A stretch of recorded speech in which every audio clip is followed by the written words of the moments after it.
All right, welcome back to another episode of the Paycheck to Daycheck Reselling Podcast. We have another guest episode for you guys, and this one is going to be awesome. We are so excited to have Amber Waves of Brain on, and I have been following her for a really long time, and I think she is probably the funniest reseller out there. So we are really excited to have Amber on the podcast.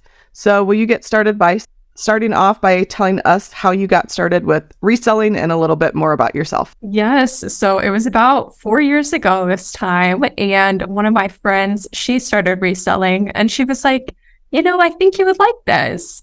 And so, I started out with Patagonia and it just kind of grew from there to the point where today I'm a temporarily full-time reseller. So you're temporarily full-time right now. What does that mean? Yes. So anyone who's been following my Instagram knows that I got laid off from my tech job in February. So I'm currently reselling full-time while I look for a job and have interviews. And reselling has allowed me to kind of bridge the gap where I'm still able to pay all of my bills and, save a little bit of money, not as much as I wanted to, but it's definitely helping me out in this between stage. I think that's like one of the best parts of reselling, actually. You can do it full time, you know what I mean? But I used it in a similar way when I was in the car business.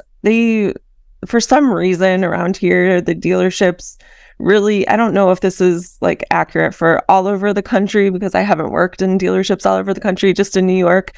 They really like to mess with your pay and they're always changing pay plans and fighting you on getting your commission checks and stuff like that for money that you legitimately earned. And it's really frustrating and disheartening. And at one point I was like, I really need to find something to kind of help like make ends meet while I'm like fighting to get this money that I'm owed. And that is like one of the beautiful things I think about reselling is that you have the ability to make as much as you want, really, while you're kind of figuring things out. So I think it's a good skill to have I don't know where I'm going. I get what you mean. Yeah, I agree. Yeah, I think it's really nice to be able to have something like this to, not really fall back on, but to have in your back pocket, I guess, if you need it during, we just don't know what's going to happen, I guess. You know what I mean? You never know what's going to happen out there in the job world. So that's good. That's good. All right. What platforms do you currently sell on and which one would you say is your favorite? Yes. So my favorite is Facebook Marketplace, and I'll dive into that a bit. That's my number one. Then Poshmark, and then I kind of dabble in Mercari and eBay. But Facebook, I know some resellers hate it. I think the benefit for me is that I've been on it for so long, but I have so many reviews, so that I'm very rarely getting scammers messaging me asking for my phone number or whatever. So to anyone who's wanting to add it, you definitely have to give it some time. And I think it's a platform where if you're pushing quantity, that really helps because, you can see your total views for the past 7 days. And I think people really fixate on that number. But if you keep listing, it'll go up, you'll sell more. So I really like that platform. The fees are pretty low, but customer service is not great. Yeah, I've heard that. Let's dive in a little bit more since we're talking about Facebook Marketplace. We haven't really had any guests on that have talked about this platform, and I think there's a lot of interest in it, but there just seems to be a lot of mystery around it as well. So have you been selling on Facebook Marketplace since you started reselling, or did that kind of come along later? Yeah, that was one of my first platforms. It was Facebook Marketplace and Curtsy, which is very small.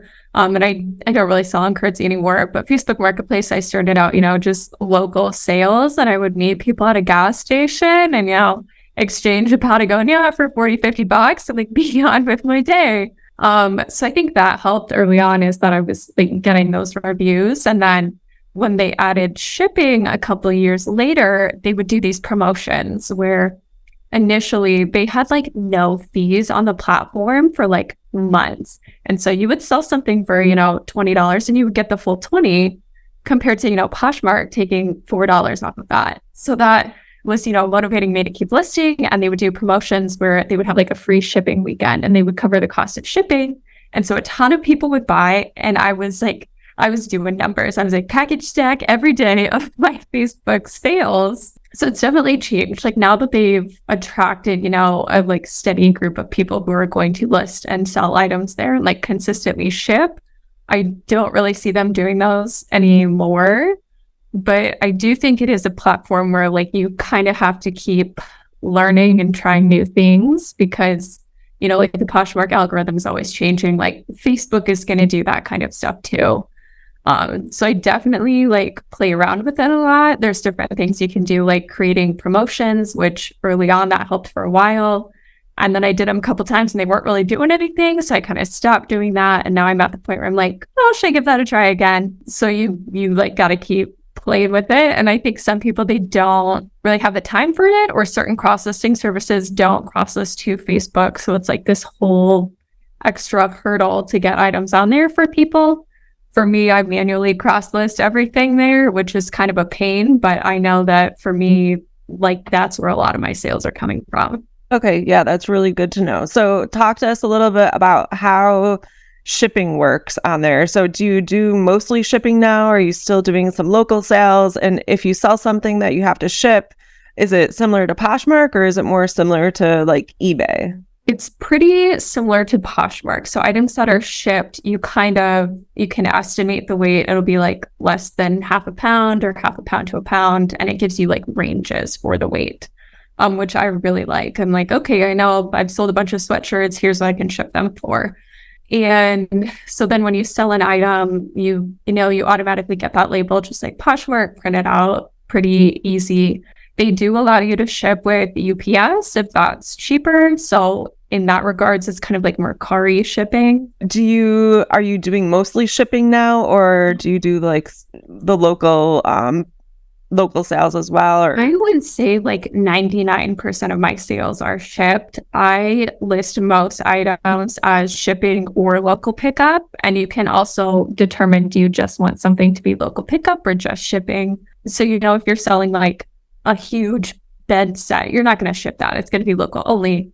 And for me, if I list things that are like really cheap, like $5 or $10 to get rid of them, I mark them as shipping only. I'm like, I'm not going to waste my time like communicating with you, finding a time to meet up and like actually going somewhere. For me, that's not worth it. So that's kind of like my caveat with the local sales. I'm like, it has to be high enough that it's worth my time.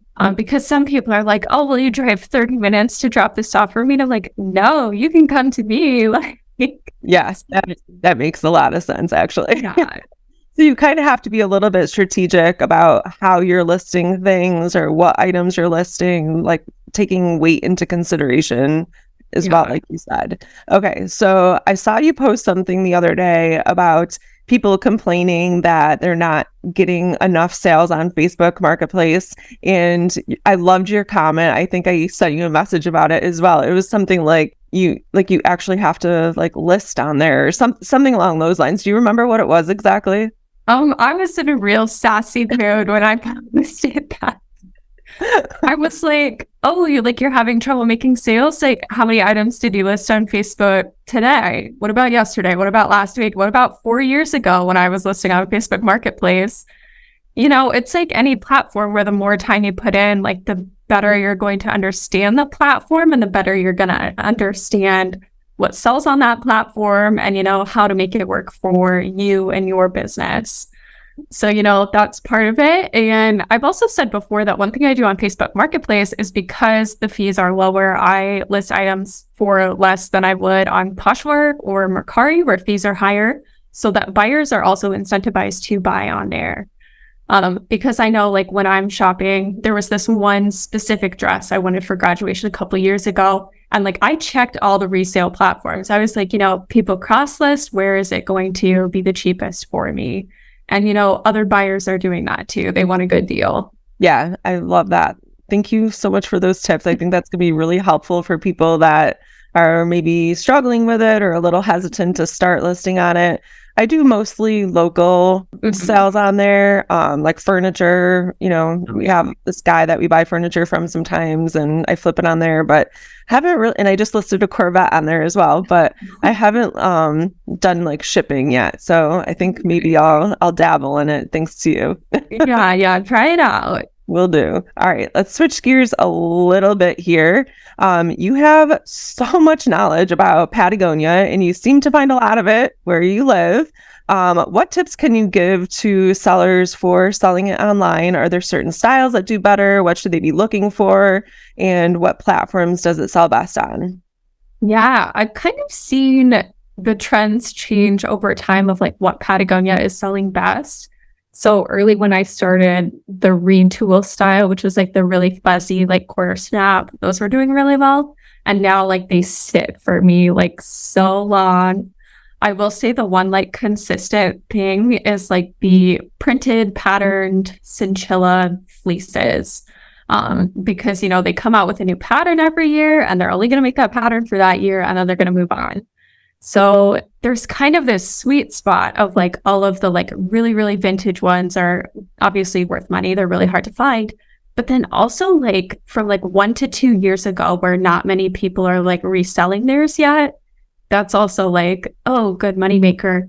And I had one, it was like this brown, super cute. I was wearing it. And my friend who got me into reselling, she's like, did you know those are selling for like $200 right now? She's like, you should list it. And I was like, I'm going to. And I listed it on Mercari and it sold for like $199 within a couple hours. And I had paid $30 for it. Wow. So my thing, I have a YouTube video on this of finding the style name based on the tag. And the tag like moves around depending on how old the style is.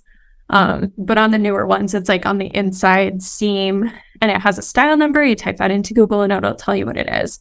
And so I think that's key of when you're listing, like put that in the title so that people who are buyers who are like, oh, I really want this specific print or style, when they're searching, they're going to be using that.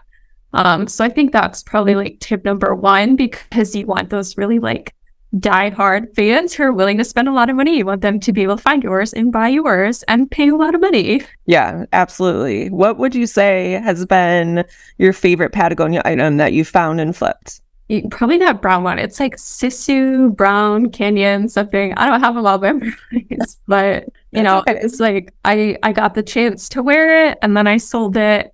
There's also like a bright pink like mushroom print one that I wore on a national park trip, and we went to like Bryce Canyon and I like took a bunch of pictures in it. I was like, I'm going to use these in the listing. And now I go on Poshmark and I look up that print and everyone's using my photos, which is so crazy. And now I'm like, I should do that with like every print that I get until like my face is like the entire like Patagonia Poshmark. And then maybe Patagonia will hire you to be their next model, you know? It would be the dream. Right? You never know. Free Patagonia for life. Yeah. All right. Let's switch gears again. Since you're currently interviewing for tech jobs, however, before that, if you've been following Amber for a while, you know that she has done a very good job of balancing working full-time and being a reseller. So can you talk to us about like maybe some tips on how to balance reselling while working full-time? Yeah, I think for me, there are kind of like a series of circumstances that really lined up. So working remotely was so nice because I could take my hour lunch break, and in that time I could package sales, ship them, stop in Goodwill maybe, or like photograph some stuff to list later that night. And I've posted before that like when you compare your package stacks to anyone, like mine, like I don't have a husband, I don't have kids, like I live alone. So I'm able to be very selfish with my free time and like use that on reselling, which I think, you know, really worked out for me. And, you know, with being remote, I think that was the biggest thing. I'm not spending my time commuting. I can use that time to grow my reselling business. And it's part of the reason why when jobs now are like, oh, we want you to come into the office. I'm like, nope, I don't want to do that. I want to apply. You know, I'm able to like be picky with jobs because I do have reselling to fall back on and make some money, so that I can find something that'll be a good flip, so that, or be a good fit. So in the future that like I can continue this balancing out and doing both and hopefully being successful at both. Yeah, I really love that. I think that's important. Also, a lot of people I think will tell you to jump on the first opportunity, the first offer that you get. But if you're able to, I think that holding out for the one that feels right is probably the best option, because you'll be able to stay there long term, and you're going to love the company. So I fully agree with you on that for sure. All right. So space is usually an issue for resellers. So can you tell us how you organize your inventory? I believe you live in an apartment, if I remember correctly from following you. Have you outgrown your space in your apartment? Do you have a storage unit? Talk to us about how you store your stuff. Yeah. So for the first 2 years of reselling, my reselling business was literally totes in the corner of my apartment bedroom. Like, that was what I had room for. And I was following the Posh Hanger. She's not super active anymore, but she's, her inventory is huge. And she's like, I sort everything by style. And she's like, so that if I sold a sweater and I can't find it, I know that I just need to look through my sweater bins. And I was like, okay, that makes sense. And that's something that can, grow with you. So that's what I do. Everything's sorted by style. And at like the 2-year mark, I moved apartments, and my bedroom was even smaller, and my inventory was growing. And I was like, this is too much in this room. And I started renting a garage at my apartment, which for me was the perfect fit, because all of my inventory is still very close by, but it's not in my living space. So now, like, I have shelves out there. I have like tables with things on them so that everything is, easy to find. And I have this weird garage where like the electric panel for the entire building is in there. So the maintenance guys will just like walk into my garage to like, fix stuff. And I'm like, I'm sure they're like, is this girl a hoarder? Like, what's going on? They probably have questions for sure, but that's okay. Yeah. Or they're probably like, oh, those shoes look really nice. Like, I should ask what she's wanting for those. That's awesome. Well, I think it's helpful, when you feel like you're outgrowing your space, sometimes it's very helpful to get the inventory out of your living space. I know personally how that worked. Like, I had a tiny little apartment for years, and my stuff was everywhere. Like, totes climbing the walls, and I couldn't get away from it, but now I can kind of close a couple doors, and it's away from my field of vision, I guess, at least, and I can put it away for the day when I'm done. It's helpful to be able to kind of walk away from it at the end of the day when you need a break, I think. All right. So we wanted to ask you, you've posted a couple of videos about your dating life that have gone viral. And if you've followed Amber for any length of time, I'm sure you've probably seen them. You've also been on the Jennifer Hudson show, which is insane. What was that experience like? Yeah, the Jennifer Hudson show. So I had this TikTok going viral, dating Wrapped, of all the dates I had been on. And on my Instagram, I got this DM from a producer of the show. She was like, oh my gosh, I saw your video. I thought, this is so funny. We have to have you on the show.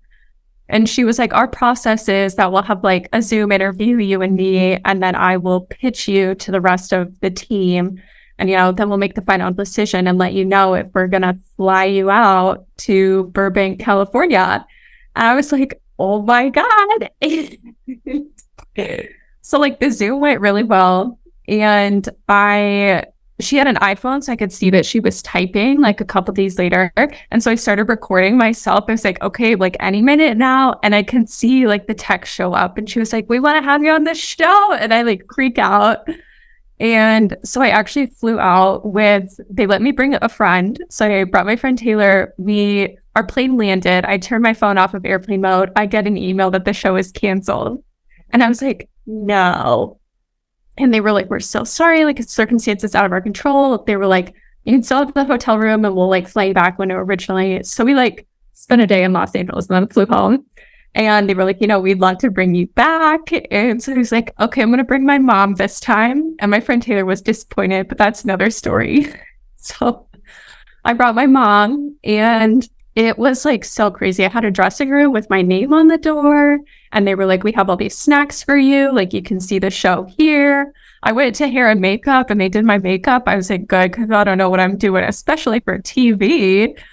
And it like everyone was so nice. And I remember like they played my video and I like walked out on stage and I was like, this is crazy. And I hugged Jennifer Hudson. I was like, this is a dream. And the segment, it felt like really long for like I'm a girl from Iowa who like posted a TikTok. But then we had like a commercial break and like one of the producers came over and he like gave me a fist bump. He's like, you're so funny. And I'm like, I love to hear that. Thank you. The producer had given me like a list of questions they were going to ask. And then, like we went through all of those and I was like still sitting on the couch.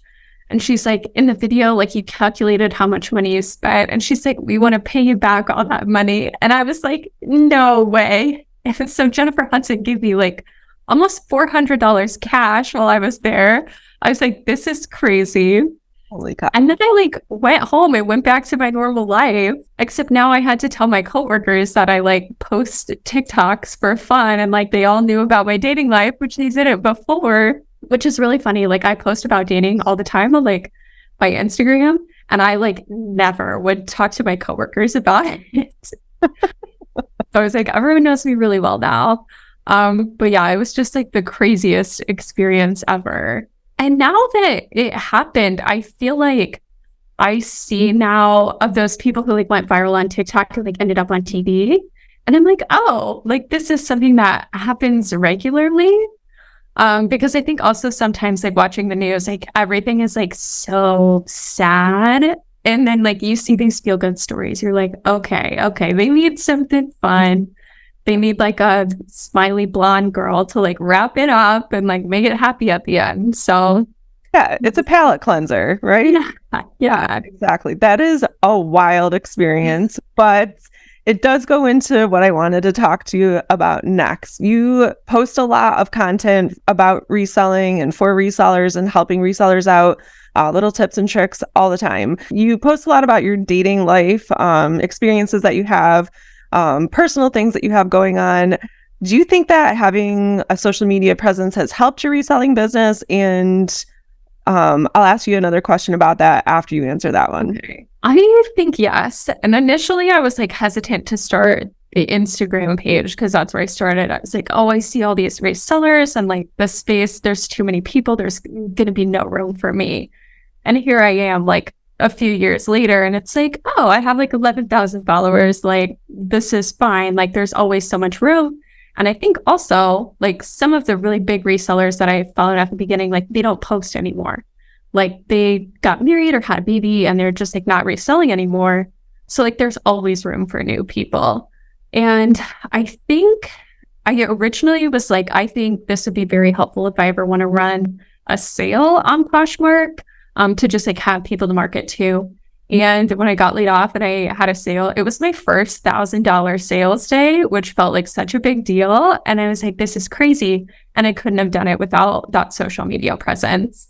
And like, it's given me so much more than just like some money in my bank account. Like I really like connected with other people and learned a lot. That's awesome. So like I said, you do post a great mix of reselling related content mixed with like your personal stuff and dating and funny stories. How have you found a good balance for your audience? I think sometimes people can be hesitant to post anything not reselling related, but I think it also humanizes you and then differentiates you from every other reseller out there. So, people think of me and they're like, oh, like she goes on all these dates and she's funny and, she sells a lot of Patagonia and like knows a lot about Facebook Marketplace, but all these other things. And I think that's been super helpful. I already forget what the question was.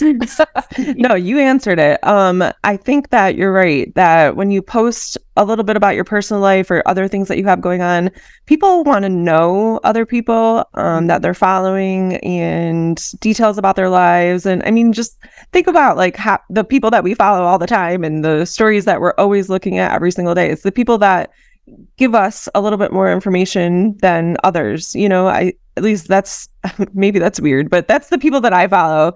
I want to feel like I know the people that I'm following and interacting with, more so than just like the people that only post memes or only post, work related things or motivational things.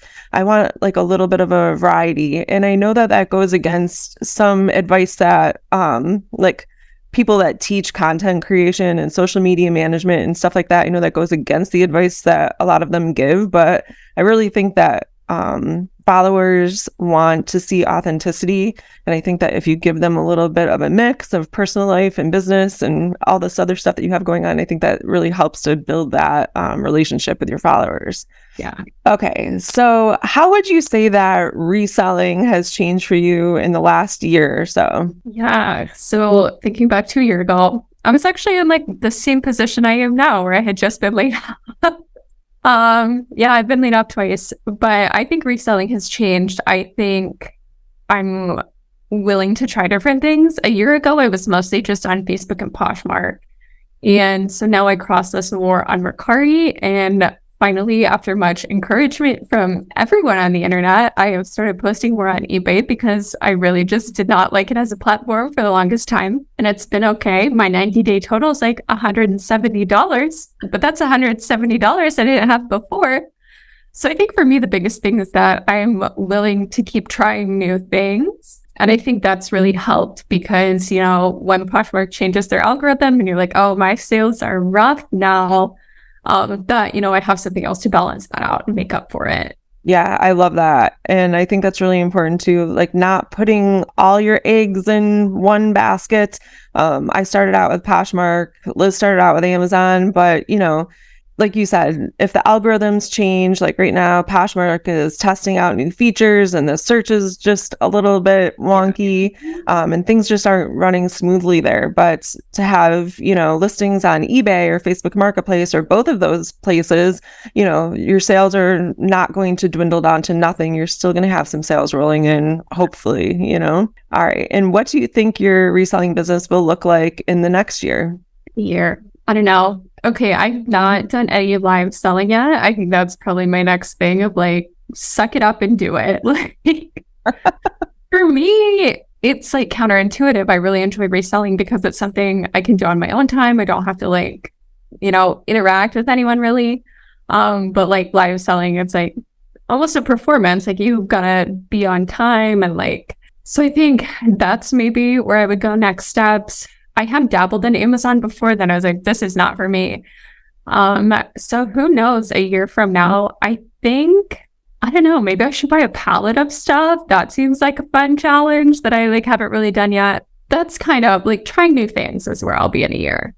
Yeah, I love that. And, I feel the same way about live selling. It feels counterintuitive to me too, because of owning my time and not being stuck in front of, a camera for however many hours a day, and selling one item at a time to a small group of people, it seems like, that to me seems counterintuitive. But on the flip side of that, it does seem like there are some people that are having a ton of success with it. But I have not spent a ton of time researching tips about it. And you would love to have someone on that is doing really well with live sales and has some experience in that to kind of get some more information. So if you do dabble in it, let us know and we'll have you back on.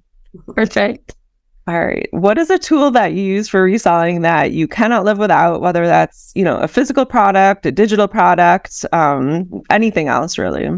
I would say One Shop. And it's because it does so much. Originally, I got it for sharing my Poshmark listings. I had a virtual assistant and I was like, this is not I can pay a robot to do this or cheaper.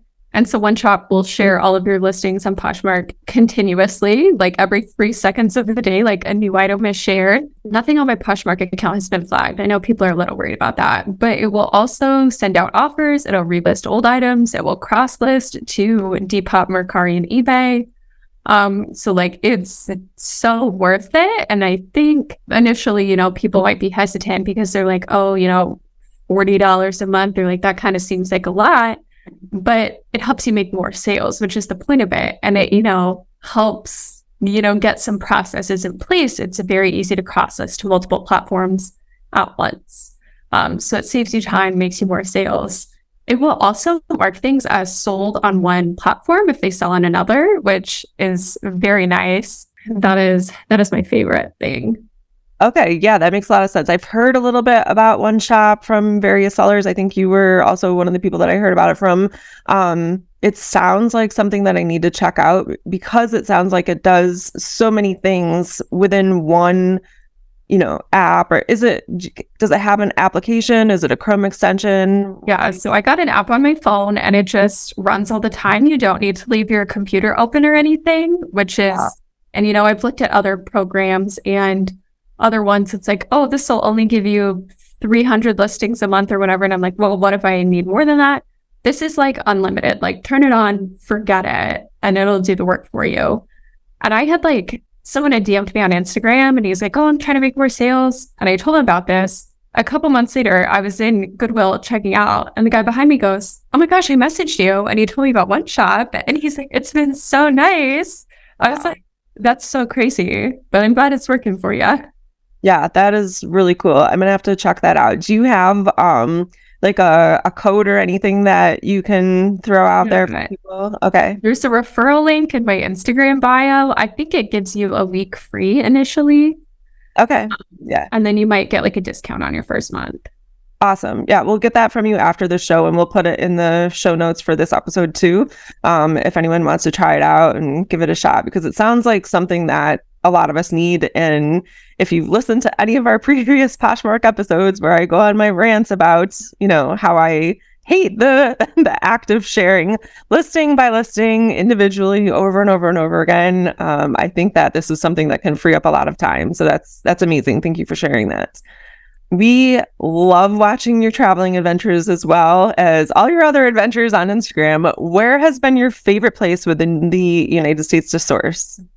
So I've gone to Minnesota probably 4 or 5 times now to source.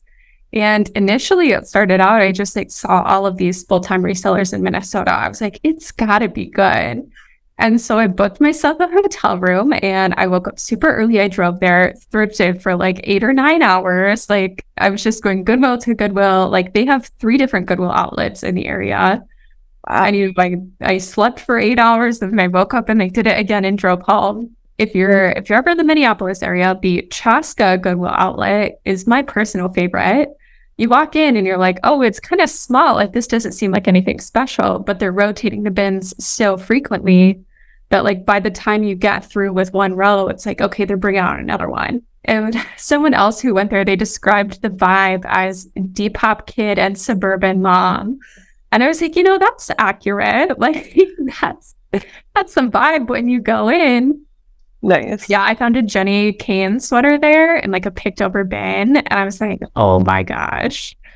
So that's been my favorite place. Perfect. How about outside of the United States? Have you been sourcing in any other countries? Yes. So I went to Guatemala last summer and I met this other girl there and I told her oh yeah, I resell. And she's like, oh, there's a thrift market here in town. She's like, I can take you. And we went and I have a YouTube video of this. It's packed. It's kind of like flea markets where everyone has their own stall and there's a table just piled with stuff and then double racks of stuff. And you're flipping through stuff and you're touching the table behind you. That's how close it is. And nothing's priced. So I had to use my high school Spanish. I would pick up everything I want. It would be Tory Burch, Lululemon, Patagonia. I'd have my little pilot go to them and I'd be like, ¿Cuánto cuesta? And they would be like, oh, this my girl knows Spanish. And they would add it up and give me a number. And everyone's like, oh, did you bargain? And I was like, no, because the prices were so cheap that I was like, yeah, I'll pay you that much money. And, I bought a suitcase and brought everything back. And I would love to go back there again. I was in my zone. Wow, that sounds amazing. I've never been to Guatemala before, but it sounds like a place that I would like to check out for sure. All right, what advice would you give to a newer reseller that wants to start listing clothing items on maybe Poshmark or Facebook Marketplace? Yeah, I would say if you're brand new, I would start with just a couple things, maybe stuff that you own that you don't wear anymore. Even if you're not selling it for a ton, get some reviews, understand the process of how shipping works. You don't need to invest a ton of money in the beginning. I was reusing like Amazon packaging, and I would like go to the library and print off my shipping labels for free and like tape them on the package. So, you can start with like very little and then grow from there. So that's kind of my thing. I would also suggest checking comps on items when you're like, should I pick this up to resell? Because I remember probably like my first bins trip, I was picking up like Charlotte Russe, like it was not good stuff, and I still have some of it. So, like you've got to learn somehow. So don't feel like you have to spend a lot of money to learn at the beginning. Yeah, I love that. I think it's so easy to get caught up in what other people are doing and watching the bigger sellers that, we all admire, and seeing their label printers and then buying pallets of things and all this stuff. And that's not necessary to just get started.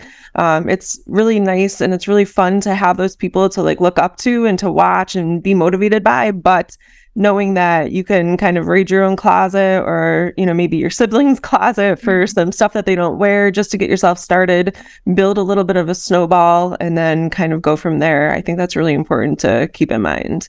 All right. So what about if there's a reseller who's maybe a year or two in, they're starting to experience like burnout or frustration? What advice would you give to them? Yeah. So I'll say I was in that exact same position in January of this year, like you're listing so much in Q4, and even in January, I took a week off to go on a trip, and I came back and I was still like, I'm not motivated to list. And then I got laid off, and I was like, I am very motivated now. So I think the key is you need to understand the why behind what you're doing. And so, early on for me in reselling, I was using this money to pay for grad school. And so I was like, I know I need X amount due on this date. And that was very motivating for me. And then it became more of I just want to save more money so I can retire early someday. But that's kind of so far away. And, there's no exact amount that, after an amount of time, like that wasn't enough anymore. And so now that it's back to, okay, my rent is due on the 3rd, that, it gives me a specific amount. So I think, you need to have that very clear goal with a dollar amount attached to it, I think is very important, instead of this like fluffy of, I just want to make more money. And I think that can really help dial you in. And it doesn't need to be anything big. You can say, oh, I'm going on a trip and I want $500 to cover my flight or whatever it might be. And, as long as you have something driving you, I think that really helps people stay motivated and disciplined with listing. Yeah, I really believe in that as well. Like specific goals that are also attainable. But I think the more specific you can get about why you're doing what you're doing, the easier it is to kind of think about that in the moment when you're like, oh my God, I really do not want to list anything today, or I would really rather stay home and cuddle with my dog or whatever instead of going sourcing or whatever it might be. Having those specific goals in mind are going to keep you going in those times when you don't want to. Walk us through a day in the life of what your schedule looks like these days, right now. These days. Okay, every day is a little bit different, but I will say I normally wake up. I have a nice leisurely morning. Sometimes I go work out. Very nice. I do the things that I couldn't do while I had a full-time job. And then, I package up my sales. I ship them. I might go sourcing for a bit, depending on the day. I might have some interviews. But then my afternoon time is hopefully where I'm photographing, listing items, making TikToks, posting on Instagram, that kind of thing. And then, I try to have my evenings of not work stuff where I'm like, okay, then I read or I go to networking events or hang out with friends. So, it's nice that every day is a little bit different, but I do have a loose routine of what I'm doing. Yeah, I like that. That's fun and it keeps it exciting since every day is a little bit different, but I think it's also important to remember that you need to take some time for yourself and do things that you enjoy, as well as working on what you're working on. Mm-hmm. All right. Is there anything that we didn't ask you about that you wanted to chat with listeners about, or something important that you think needs to be mentioned to the reselling community? Nothing specific. If anyone works for a company that is hiring a scrum master or product owner, let me know. If you have really great benefits, let me know. I would love to put someone down as a referral. That's actually how I got my last job. I posted that I was laid off, and someone was like, "Oh, my husband loves his job. He can refer you." And that's the job I got. And I did get laid off from that job, but the reselling community helped me get there. So if anyone's got something, let me know. Perfect. Love it. All right. We asked this question to all of our guests as the last question. If you could give your fellow resellers one piece of advice on how to turn your paycheck into a day check, what would it be? I would say always keep experimenting with what you're doing so that you can learn and grow. And I really like running these little experiments where I'm like, oh, I've never sold this brand before. Let's see how it does. And, sometimes that comes from other resellers saying, oh, this is really great. And other times I pick it up and I'm like, oh, I haven't heard anyone say anything about this. But, that can also be a new platform or a new sharing service. But something to keep you growing, because once you kind of stay the same, everything else is going to change. And maybe people don't want what you're selling anymore. Like you need to learn and try new trends. So that's what I would advise other resellers to do. I love it. That was amazing. Amber, thank you so much for spending part of your morning with us. We so appreciate it. You were a joy to talk to. Really, really appreciate you coming on the podcast today. Yes, thank you so much for having me.